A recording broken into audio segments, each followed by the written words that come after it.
قد يكون لي رأي في هذا الموضوع أحيانا بأن هذه الحالة بأن الكرة لم يصل إلى الكرة التي وصلت. السلام عليكم ورحمة الله. الخبير التحكيمي جمال الشريف يكشف المؤامرة على النادي الأهلي بسبب هذه اللقطة في مباراة الأهلي وبيراميدز، ويفضح حكام الفار وخبراء التحكيم المصري. شاهد ماذا قال. ولكن قبل أن نبدأ، لو أنت محب وداعم للنادي الأهلي فيرجى الإعجاب بالفيديو وتعطير فمكم بذكر الله والصلاة والسلام على نبينا الكريم. شهدت مباراة الأهلي وبيراميدز جدلا تحكيميا من جانب الحكم الألماني فيليكس وحكام الفار أيضا، وقد خرج ما يسمون أنفسهم خبراء التحكيم المصري سواء جهاد جريشة أو جمال الغندور يهاجمون الحكم الألماني فيليكس بسبب أنه لم يحتسب ركلة جزاء لصالح لاعب بيراميدز وليد الكارتي.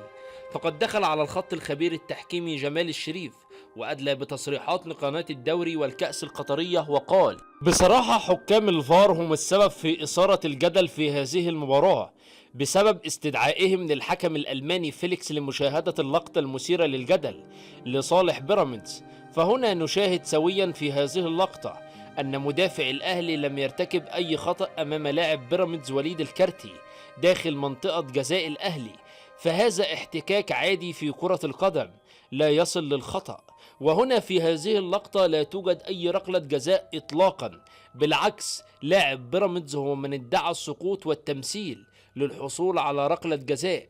ولكن أنا أحيي الحكم الألماني فيليكس الذي كان قريبا جدا من هذه اللعبة ولم يحتسبها في البداية، ولكن حكام الفار هم الذين استدعوه ولكنه لم يحتسبها أيضا عندما شاهدها في غرفة الفار. فهذه اللعبة كانت ستحتسب ركلة جزاء إذا أدار هذه المباراة حكم مصري مثل الحنفي أو معروف أو حكم الاحتواء محمد عادل. وفي النهاية، إذا كنت محب وداعم للنادي الأهلي فاضغط إعجاب بالفيديو ولا تنسى الاشتراك بالقناة ليصلك كل جديد.